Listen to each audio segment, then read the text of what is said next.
The desperate signal. The emergency beacon cut through the void of space like a scream in the darkness. On the outer rim of the Andromeda Spiral, the last free world of the Zephyrian Republic was dying. Ambassador Kyle Neth stood in the central command chamber of their capital city, watching through the crystal dome as dark shapes moved across the stars above. The Void Swarm had found them. "How long do we have?" Kyle Neth asked, his voice barely above a whisper. His species had evolved, from bird-like creatures and even now facing extinction. His movements remained graceful and measured. The Zephyrians had always been a peaceful people, their entire civilization built around art, music, and the study of stellar phenomena. They had never needed to learn the ways of war. "Perhaps 6 rotations, Ambassador," replied Sorketh. His 8. "The swarm is consuming the outer moons. Each world they devour makes them stronger." Kyle Neth nodded grimly. The Void Swarm was unlike anything the galaxy had ever encountered. They were not truly alive in any sense that other species understood, yet they were not machines either. They existed in the spaces between matter, feeding on the quantum energy that held atoms together. When they attacked a world, they didn't just destroy it. They unmade it, reducing entire planets to nothing more than empty space and scattered particles. "Any response from the Galactic Council?" Kyle Neth asked, though he already knew the answer. "The Altarian fleet has withdrawn to their core systems. The Crystalline Collective has gone silent. Even the warrior caste of Proxima refuses to engage." Sorketh's feathers drooped in despair. "They all say the same thing. The Void Swarm cannot be fought with conventional weapons. It would be suicide to try." Kyle Neth walked to the great viewing window. Above them, the night sky was wrong. Stars were going out one by one as the swarm consumed them. In the distance, he could see the twisted forms of the void entities, massive creatures that looked like living shadows given form. They moved through space as easily as swimming through water, their very presence causing reality to ripple and bend. "There is one species that has not responded to our distress call," Sorketh said quietly. "The humans." Kyle Neth's head turned sharply. "The humans? But they are barely spacefaring. Their technology is primitive compared to ours. What could they possibly do that the great fleets of the galaxy cannot?" "I do not know, Ambassador. But they are the only ones who have not refused our plea for help." Deep in the Sol system, aboard the orbital station New Geneva, Admiral Rebecca Martinez stood before the assembled command staff of Earth's small but growing space fleet. The room was tense, filled with the weight of an impossible decision. On the main screen, the translated message from the Zephyrians played for the 10th time. "Ladies and gentlemen, we have a situation," Admiral Martinez began. "The Zephyrian Republic, a peaceful species on the outer rim, is facing extinction. Something called the Void Swarm is systematically destroying their worlds. Every major galactic power has refused to help." Captain Sarah Chen, commanding officer of the starship Resilience, raised her hand. "Ma'am, if the big players won't touch this threat, what makes us think we can do anything? We've only had FTL travel for 30 years. Admiral Martinez pulled up a holographic display showing the Void Swarm's path of destruction. "Because, Captain, every other species in the galaxy has one thing in common. They evolved on worlds that were kind to them. Gentle gravity, stable climates, abundant resources. They've never had to fight for survival the way we have." Dr. Marcus Webb, the fleet's chief scientist, leaned forward. "What are you suggesting, Admiral?" "I'm suggesting that maybe, just maybe, being from a death world gives us an advantage. We've spent our entire evolutionary history fighting impossible odds. We've survived ice ages, asteroid impacts, plagues, and wars. We've learned to adapt, to find solutions where others see only problems." The room fell silent. Everyone knew the risks. Earth's fleet was small, only 12 ships, and none of them were designed for combat against something that could unmake matter itself. But they also knew that doing nothing meant watching an entire species die. "The Resilience is our most advanced ship," Admiral Martinez continued. "Captain Chen, I'm offering you a choice. Take your crew and try to help the Zephyrians, or stay here where it's safe." Sarah Chen didn't hesitate. "We'll go, Admiral. But I want to take Dr. Webb and a full science team. If we're going to face something that defies conventional physics, we'll need our best minds." 3 days later, the Resilience dropped out of hyperspace at the edge of the Zephyrian system. What they saw took their breath away. The void swarm had consumed half the system already. Where planets had once orbited, there was now only empty space. The very fabric of reality seemed torn and twisted, like looking at the universe through a broken mirror. "My God," whispered Lieutenant Commander Alex Rodriguez from the tactical station. "How do you fight something like that?" Captain Chen stared at the main screen, watching the dark shapes of the void entities moving between the stars. Each one was massive, some larger than Earth's moon, yet they moved with an alien grace that defied physics. "We start by learning everything we can about them. Dr. Webb, begin full sensor sweeps. I want to know how these things work." The communication system crackled to life. "Unknown vessel, this is Ambassador Kyle Neth of the Zephyrian Republic. Are you the humans who answered our distress call?" "This is Captain Sarah Chen of the Earth Starship Resilience. We're here to help, Ambassador." There was a long pause. "Captain Chen, with respect, your ship is small. The void swarm has destroyed fleets 10 times your size. How do you propose to succeed where others have failed?" Sarah looked around the bridge at her crew. They were young, most of them, barely out of the academy. But they were human, and that meant something. "Ambassador, we're not here to succeed where others have failed. We're here to try something they never thought of." Over the next several hours, the Resilience conducted detailed scans of the void entities. What they discovered challenged everything. They thought they knew about the nature of reality. The creatures weren't just consuming matter. They were existing in multiple dimensions simultaneously, feeding on the quantum foam that underlies all existence. "It's incredible," Dr. Webb reported to Captain Chen. "These entities exist partially, in what we call normal space, but most of their mass is in parallel dimensional layers. That's why conventional weapons don't affect them. You can't hit a target that's only partially there." "But they can affect our reality," Sarah observed. "They're consuming planets, stars, entire solar systems." "Exactly. They're like interdimensional predators, reaching through the barriers between realities to feed. The question is, how do we fight something that exists in dimensions we can barely detect?" As they spoke, alarms began blaring throughout the ship. On the main screen, one of the void entities had detached from the swarm and was moving toward them. It was massive, easily 100 kilometers long, its surface rippling with dark energy that made the surrounding space twist and bend. "Evasive maneuvers," Captain Chen ordered. "Get us out of here." But as the Resilience tried to flee, something strange happened. The void entity didn't attack. Instead, it seemed to study them, its alien senses probing their ship. Then, as suddenly as it had approached, it turned away and rejoined the swarm. "Why didn't it attack us?" Alex asked from the tactical station. Dr. Webb was studying his instruments with growing excitement. "I think I know. Captain, these entities feed on quantum energy, right? But they need that energy to be organized, structured. They can't consume pure chaos." "What are you getting at, Doctor?" "Think about it.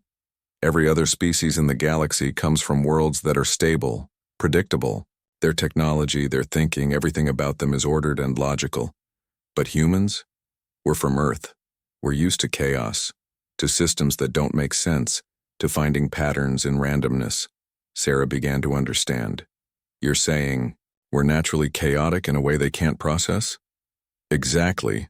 That's why the entity didn't attack us. It couldn't get a lock on our quantum signature because we're too unpredictable. We're like static in a radio transmission. They can sense us, but they can't process us." The implications were staggering. If humans were naturally resistant to the void swarm's feeding process, it meant they had a chance. But more than that, it meant they might be able to use that resistance as a weapon. "Doctor, if we can't be easily processed by these things, what happens if we deliberately increase our chaotic signature? Make ourselves even more unpredictable?" Dr. Webb's eyes lit up. "We might be able to create a quantum resonance cascade. If we can generate enough chaotic energy, We might be able to disrupt their feeding process across the entire swarm. It was a long shot, but it was more hope than anyone else had offered. As the Resilience prepared for what might be humanity's first major contribution to galactic civilization, Captain Chen opened a channel to the Zephyrian homeworld. Ambassador Kyle Neth, this is Captain Chen. We have a plan.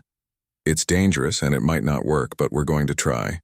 Are you willing to trust us? The answer came back immediately. Captain, you are the only ones who came when we called for help. We trust you completely. The human solution. The next morning, the Resilience hung in space like a tiny spark of hope against the overwhelming darkness of the void swarm.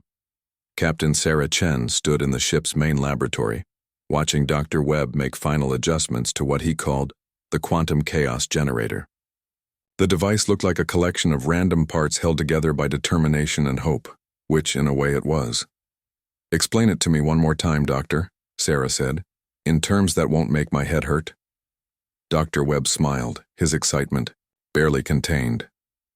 Think of the void entities as sharks, but instead of sensing blood in the water, they sense organized quantum energy.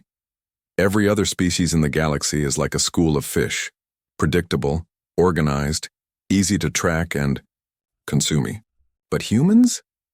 We're like chaos itself swimming through their hunting grounds. And this device will amplify our natural chaotic signature and broadcast it across the entire system. If I'm right, it will create a quantum resonance cascade that will disrupt their ability to process energy from this dimension. They won't be able to feed here anymore. Lieutenant Commander Rodriguez looked skeptical. And if you're wrong? If I'm wrong, we'll probably create a localized space-time distortion that will tear our ship apart. Dr. Webb shrugged. But given the alternative, I'd say those are acceptable odds. Sarah nodded grimly. Through the laboratory's viewing port, she could see the Zephyrian homeworld in the distance. Its surface was covered with beautiful crystal, cities that reflected the light of their sun in spectacular patterns. In less than 2 days, all of that would be gone, unless they succeeded. How long do we need to maintain the resonance, she asked. Based on my calculations, about 47 minutes. Long enough for the cascade to propagate through the entire swarm. 47 minutes of sitting here like a target while the most dangerous predators in the galaxy try to figure out what we're doing to them. Sarah looked at her crew. I won't lie to you. This is probably suicide. Anyone who wants to transfer to the escape pods has my permission. Nobody moved. Alex Rodriguez spoke for all of them. Captain, we didn't come this far to run away now. Besides, someone needs to stay and make sure the doctor doesn't blow us up accidentally. Dr. Webb looked offended. I'll have you know my equipment is perfectly safe, mostly. 3 hours later, the Resilience took position at the edge of the void swarm's formation. The alien entities moved around them like living shadows, their presence causing the very fabric of space to ripple and bend. Sarah could feel their attention focusing on the small human ship, trying to understand what they were sensing. All stations report ready, Captain, Alex announced. Dr. Webb, are you ready to make history? As ready as anyone can be when they're about to try something that's never been done before. The scientist's hands moved over his controls. Initiating quantum chaos generation in 3, 2, 1, now. The effect was immediate and dramatic. The Resilience began to vibrate as the quantum chaos generator came online, filling the ship with a strange harmonic resonance that seemed to come from everywhere at once. On the main screen, the space around them began to shimmer and distort. It's working, Dr. Webb shouted over the increasing noise. The quantum field is destabilizing. I'm reading massive disruptions in the local space-time matrix. But the void entities were not passive observers. As the chaotic resonance began to interfere with their feeding process, they turned their attention to the source of the disruption. The largest of them, a creature that dwarfed most asteroids, began moving toward the Resilience with obvious hostile intent. Incoming, Alex called out. That big one is heading straight for us. Hold position, Sarah ordered. We need to maintain the resonance. How long, Doctor? 43 minutes remaining. The void entity reached out with what could only be described as a tentacle made of pure darkness. When it touched the Resilience's shields, reality itself seemed to scream. The ship's hull began to buckle under forces that weren't quite physical, and several systems overloaded from the quantum interference. Shields down to 60%, Alex reported. Hull integrity compromised. On decks 7 and 8. Can we return fire? Our weapons won't affect them, Captain. They're only partially in our dimension. Sarah gritted her teeth. This was the part of the plan they hadn't been able to solve. The quantum chaos generator could disrupt the void entity's feeding process, but it couldn't protect the Resilience from their attacks. They had to sit there and take whatever the swarm threw at them. 38 minutes remaining, Dr. Webb called out as another void entity joined the attack. The resonance cascade is propagating through the swarm, but I need more time. The ship shook violently as a second dark tentacle wrapped around the hull. Through the bridge's viewing ports, Sarah could see the metal beginning to dissolve where the void entity touched it. They were being consumed atom by atom. Emergency power to structural integrity, she ordered. Reroute everything we don't absolutely need. Captain, came a voice over the communication system. It was Ambassador Kiel-Neth from the Zephyrian homeworld. We can see what's happening to your ship. You're sacrificing yourselves for us. Just doing our job, Ambassador, Sarah replied, trying to keep her voice steady as another system overloaded. How are things down there? The void entities that were approaching our world have stopped moving. Some of them appear to be confused. Your device is working. Good. That's good. Sarah looked around the bridge. Half the stations were dark, and smoke was beginning to fill the air. Doctor, how much longer?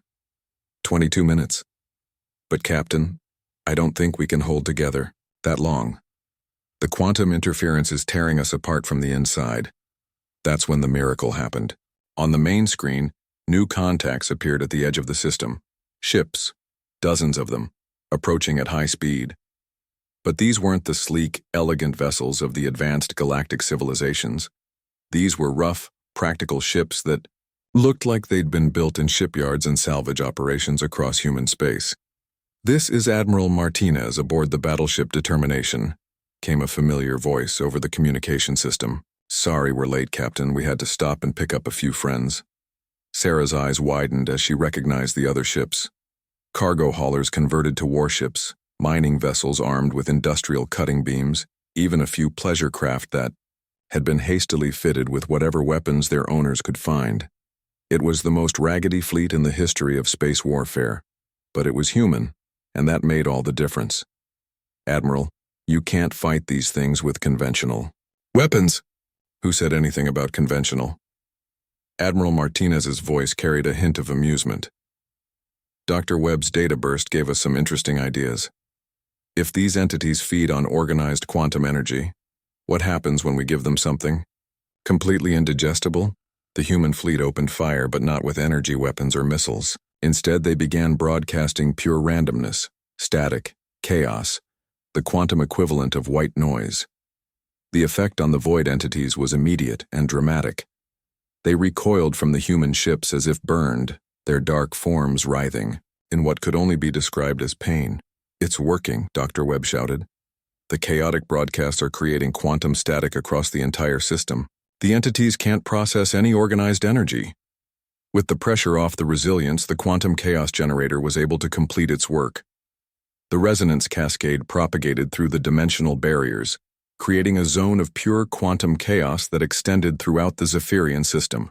The void entities, unable to feed and tormented by the chaotic broadcasts, began to retreat. 14 minutes remaining, Dr. Webb announced. The cascade is almost complete. But the void swarm had one final trick. The largest entity, the one that had been attacking the Resilience, began to pulse with dark energy. It was gathering power from the other entities, preparing for one massive attack that would destroy the source of the chaos. All ships priority target, Admiral Martinez ordered. Concentrate all chaotic broadcasts on the big one. The entire human fleet focused their quantum static generators on the largest void entity. The creature writhed and twisted, its form becoming unstable as it tried to process the overwhelming chaos. But it was too late to stop what it had started. The gathered energy was released in a massive pulse that raced toward the Resilience. "Brace for impact," Sarah shouted. The pulse struck the ship like a physical blow, overloading every system and cracking the hull in a dozen places. But the ship held together, and the quantum chaos generator continued to function. 2 minutes remaining, Dr. Webb called out, his voice barely audible over the alarms and sparking systems. The void entities were in full retreat now, fleeing to the edges of the system and beyond. The quantum chaos had made the entire region uninhabitable for them. As the resonance cascade reached its peak, the last of the void swarm vanished into the dark spaces between dimensions. "Quantum cascade complete," Dr. Webb announced. "The system is clear." On the main screen, the stars were visible again. The twisted regions of space where the void entities had fed were slowly returning to normal. In the distance, the Zephyrian homeworld gleamed like a jewel, safe and intact. "Ambassador Kyle Neth," Sarah said into the communication system. "This is Captain Chen. The threat has been neutralized. Your people are safe." The response came back immediately, filled with emotion. "Captain Chen, Admiral Martinez, all of you. We can never repay what you've done for us. You've saved our entire species." "That's what neighbors are for," Admiral Martinez replied. "Besides, we learned something important today. Sometimes the best way to fight the impossible is to be impossible yourself." In the days that followed, word of the human victory spread throughout the galaxy. The species that had refused to help, the Zephyrians, suddenly found themselves very interested in establishing diplomatic relations with Earth. But the humans had little interest in politics or praise. They were too busy helping the Zephyrians repair their damaged worlds and establishing the first true alliance between their species.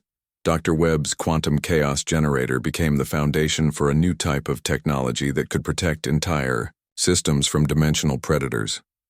The design was shared freely with any species that wanted it, but somehow it only worked reliably when operated by humans. Something about their naturally chaotic nature made them uniquely suited to generate the quantum static that could repel the void entities. Captain Sarah Chen was promoted to admiral and given command of the new Deep Space Defense Fleet, a joint human-Zephyrian force dedicated to protecting the galaxy's outer rim from threats like the Void Swarm. Her first ship was a new class, a vessel designed by both species, combining human adaptability with Zephyrian elegance. But perhaps the most important outcome of the crisis was the change in how the galaxy viewed humanity. They were no longer seen as primitive Deathworlders struggling to reach the stars. They were recognized as the galaxy's guardians, the species that would stand and fight when others fled, the ones who would find hope in hopeless situations. As Ambassador Keel Neth said in his address to the Galactic Council, "We called for help and the universe answered, but it didn't send us what we expected. It didn't send us the strongest or the most advanced. It sent us the most human, and that made all the difference." The story of the Silent Guardians became legend, passed down through generations of both species. It was a reminder that sometimes the greatest strength comes not from power or technology, but from the simple refusal to give up when others need help. And somewhere in the deep space between the stars, human and Zephyrian ships continue to patrol the darkness, ready to stand against whatever impossible threats the universe might send their way. Because that's what humans do.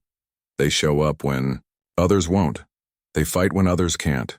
And they find a way to win when everyone else has given up hope.